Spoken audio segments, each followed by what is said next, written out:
Hey, stars, it's me, Shar the Star, and I'm back. Listen, I hope you guys are having a great weekend. And the weather is beautiful here in New York, New Jersey area. I'm just drinking me some lemon water. Honestly, I have some Saratoga water with some lemon in it,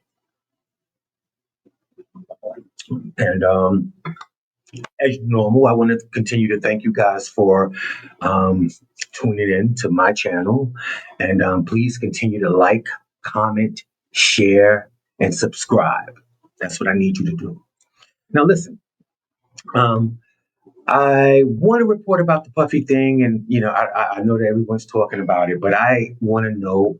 I really want you guys to come back at me with the comments and tell me what you think. I pretty much have told you in the past week or two what I think, and it's just allegedly what I think, right? Okay, so let's get into this and we're going to talk about it. It states that, like I'm sure most of you guys know, a judge on Friday ordered Sean Diddy Combs to serve 50 months in prison, just over 4 years. So it's actually 4 years and 2 months. For two prostitution related charges, Combs was also given 5 years of supervised release, and he's ordered to pay a $500,000 fine. Um, I don't know what that means actually. I mean, because of what the charges that he was, found guilty of. They were asking 11 years, and some people thought 11 years was too much. And then they were saying, "Oh, time served is what his legal team was trying to push for time served because, as you know, he's been in since last September. So he's been in 13 months. So if they would do 14 months, it'd be pretty much time served, right? Which, honestly, allegedly, is what I'm thinking he really thought because it came out yesterday that he had already booked an engagement to speak somewhere next week. So he was pretty assured to book an engagement, like some company booked him to speak. And he had really actually signed the contract, allegedly, from what I understand, and booked the engagement. So he really thought he was coming home. And who says he's not? Because, like I said to you, allegedly, this is what my thought was. I think that President Trump is going to pardon him. I believe that. And if that's true or not, that's just what I'm thinking. And that's why I was like, well, it don't really matter too much what time they give him because I felt like, President Trump was going to pardon him. That's just what I felt. Allegedly. That's just my thing. Um, who am I to say if 4 years and 2 months is not enough time or 11 years is too much time? I'm not a victim in this case, so I'm sure everyone feels a little differently about things. And I just think that um I don't know. It's that's why I'm bringing you the story. I want you to comment. Please tell me what you think. Um, I don't know. I don't know. I don't know. But like I said, it's 50 months, which is 4 years and um 2 months. I don't know. Okay, so we talked about that. Please comment, and we'll come back to this and talk again. Um, um, Over this past weekend, well, first off, let's get to this. I have on pink today. That's purpose. At certain times of this month, you're going to see me just pop out with pink because it's Breast Cancer Awareness Month, and I absolutely support. So, I just want to. I ain't got enough pink to give you 30 days of pink, but yeah, I'm gonna throw it in every now and again. Okay, so this weekend was actually the weekend that I spent regrouping with my twin sisters. I think I told you guys in the video before that we went to a family wedding and we all was there and we reconnected and we made plans. This was a few weeks ago, made plans to spend the weekend together, but we wound up spending a complete 24 hours together. They came over on Friday after work and they stayed with me overnight and until we went to brunch on Saturday and then we came back and played cards and stuff and it was now, let me tell you this. It's different when you have someone that supports you. And I have to say, Leighton, my partner, my love, he has supported me like no other. And and this came to, we were driving yesterday, going to Trader Joe's actually, and I um, was thinking, if you have a partner, I don't care, a boyfriend, a partner, a husband, a spouse that do not support you um, clearing up issues with your personal family, if they're the ones saying, you know what, we need to get to have them over and get together and just iron out whatever the issues are, because apparently they're not a lot. If they have somebody like, oh, F them and you don't need them, and check that person, because your partner should be all about your happiness. And if that happiness comes from you being around your spouses, I mean, we don't have to see each other every day, of course not. But to be in touch and to be able, because there were times where I would have to reach out to one of my twin sisters through social media. Like she changed her number so many times and things like that. You know, you are. But again, they came over. My husband was like, he had planned this all week. He was more excited about it for me. Well, I think, but he was excited. And when I say that, it's like he knew they were coming on Friday, right? So he booked reservations at Ruth Chris and this, that, and the other. And when we had talked about getting together at the wedding, when me and one of my sisters were battling about who makes the best tacos. And we've all spent time in California, living in California. So Mexican food is a big deal in California. So, we went back and forth about who makes the best tacos. So that's what our first gathering was supposed to be, like a cook-off, make the best tacos, spend some time. So my husband, Leighton, had booked reservations for us to go to Ruth Chris and stuff. And I said to him, I don't think I want to do that. And when we thought about it, we actually went behind the scene and I contacted them, started a group text with him on it, and asked them, what would you want to go out to dinner, or do you want to stay? And it was unanimous. Everybody wanted to stay in. They was like, well, I thought we were doing tacos and play some spades and play Uno and just regroup. And that's exactly what we did. They got here. I made tacos, the bomb, and I had my sister tacos yet because we didn't do the cook off, but whatever. Anywho, right. So he tried the TK. Yeah, it was the TK. You know what it is. He tried it. So with that being said, that was fine. And then we wound up playing spades. And of course, me and Leighton against them, and and they were pretty good, but they wore us out the first night. But then after we went out to brunch and we went to Trader Joe's and then we came back home, we wound up playing spades again and Uno attack. And we had a great time. Great time. But we had to send them home with a jersey whooping. Okay, you heard that. A jersey whooping, and y'all heard it. Next time, we'll see, but we wore them out. Okay? So, yeah, with that said, it's if you have a partner that doesn't support your happiness and meaning to maybe even go, not even an extra mile, but an extra quarter of a mile to see you and your family, whatever the issues are, if they are not for you to try to clear it up, I would try to give them a little side eye, because who doesn't want their partner happy? You get the best version of your partner when they're happy, whatever that is.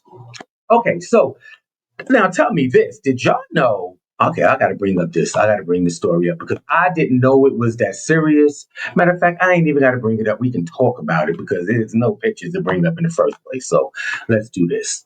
Did you know that a USPS mail carrier remains in ICU after being shot top out during a confrontation in Everett, Washington?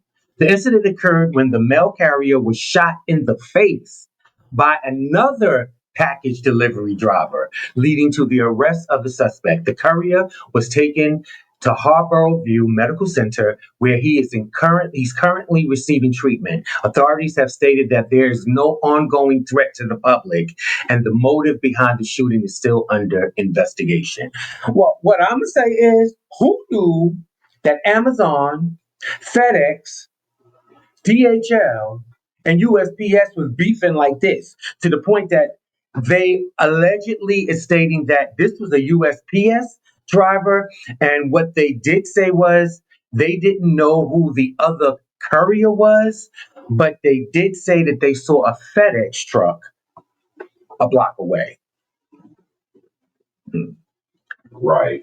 That part.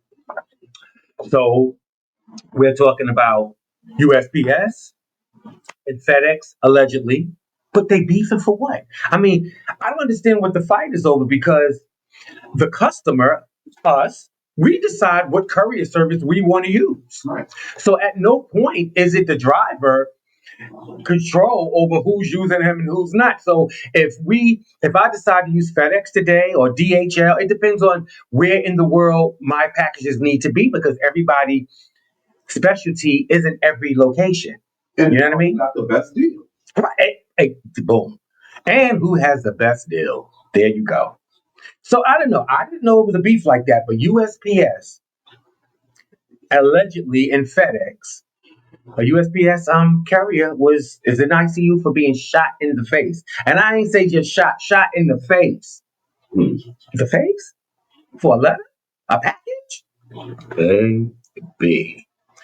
Okay. Well, I always bring you your airline stories and things, right? Well, this particular one right here isn't about any issues with the plane as of yet, but I got one for you. Trust when I tell you, you won't gag. Okay.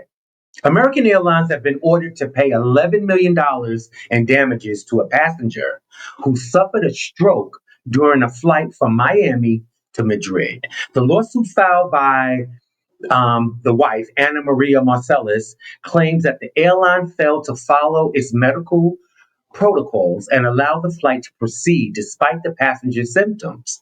The jury found that American Airlines acted negligently. Shut up. I don't even care. And we ain't doing this. Prioritizing operational concerns over passengers' health, which led to the passenger's severe stroke and subsequent his hospitalization. The case highlighting the importance of adhering to medical protocols and the protocols consequential to failing to do so. So what I got from this was apparently before the person boarded the American airline, he stated to a flight attendant or someone at the gate, this is before he got on the plane, that he wasn't feeling well and told them the symptoms. They still decided to put him on that flight. Even though I'm not sure what that was. I don't know if it was shortness of breath or chest pains or whatever, but they stated that once he got on the plane and the plane took off, he had a severe stroke. And they're saying that American Airlines didn't follow protocol. So they're ordered to pay $11 million, pay this person $11 million. Right. I'll tell you what, they got it. Right. And I don't even think it's about the money, but really, if a person comes to me, I'm just trying to think of something because an airplane, once you're in the air, you're pretty much on your own.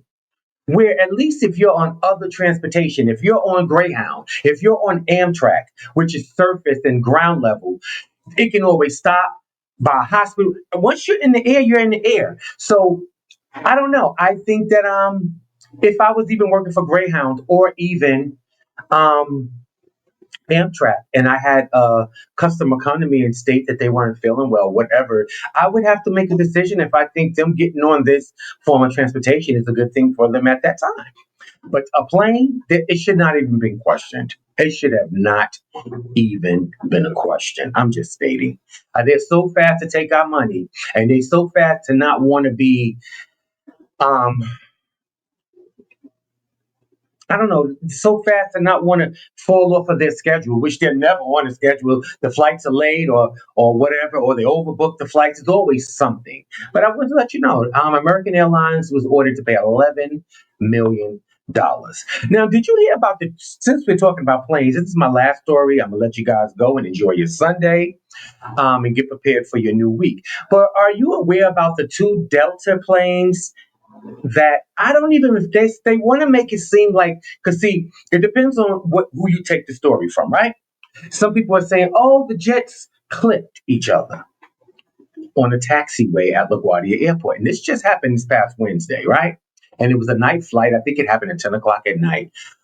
But again, it depends on where you get your news from. Some people are going to bring it down to, oh, the planes clipped each other's wings, which we find that that's not necessarily the entire story. And the reason I say that is these planes hit each other on the taxiway so hard and severe that there was cockpit damage. Now, when is your now a wing came off, so it was cockpit damage. Okay, say that 3 times. Cockpit damage, cockpit damage. Okay, and a wing came off, not clipped. Now, see, when if you're dealing with certain news, they clipped. It was way more than a clip. A wing came off. The other wing punctured the fuselage of the other plane. Okay, two regional Delta jets full of passengers and crew collided while taxiing at LaGuardia Airport on Wednesday night. One of the flyers who was on the plane is saying it was absolutely terrorizing and it was really a big crash. He states that part of his wing on his plane was ripped off. And the other plane's wing went into the fuselage of his plane, which is where the gas is.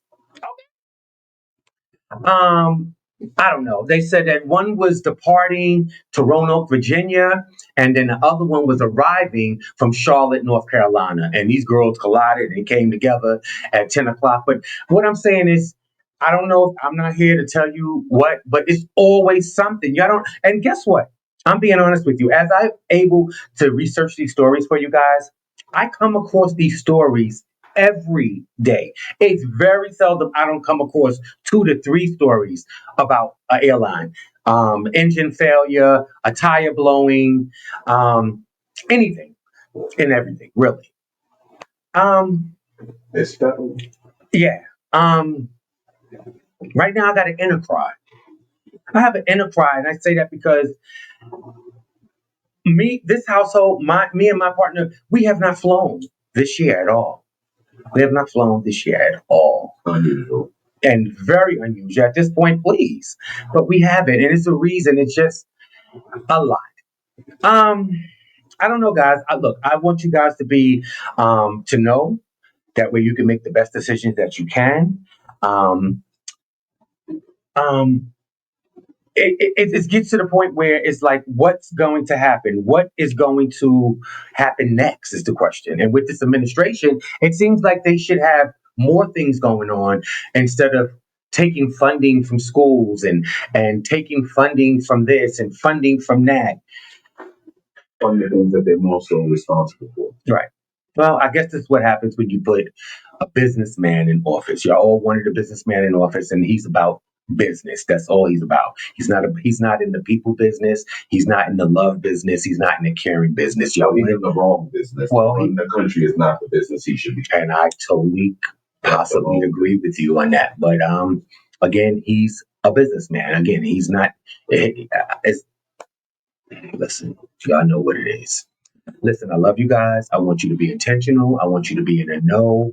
I want you to get ready and for this week coming, make it the best you can. Have a great week on purpose. Don't have a great week by mistake. Have a great week on purpose. And I love you guys. And thank you, Shaka and TK and Leighton. I have to thank you. You really pushed and made it happen. You really did. I woke up this morning so happy and so enjoyed. I was tired. You know, when you have people over, you're constantly trying to make sure everything is the way it should be, you know, and I was exhausted. I mean, at 10:30 last night, I was out, I was in bed. And I woke up this morning with so much joy because you know, at first you don't know how it's going to turn out. We're all adults now, and they're my little sisters, and there's a pretty big age gap between us. Definitely more than 10, 11 years. So, you know, that's was always kind of been a problem with the connection. But again, it's no longer an issue, no longer a problem, and it's for us to make it work and make it happen. So I love you guys. Check on that strong friend. Check on your strong family member. The ones you think may not need a supporting word or need a phone call, they do. Love you guys. Until next time, have a great, great weekend.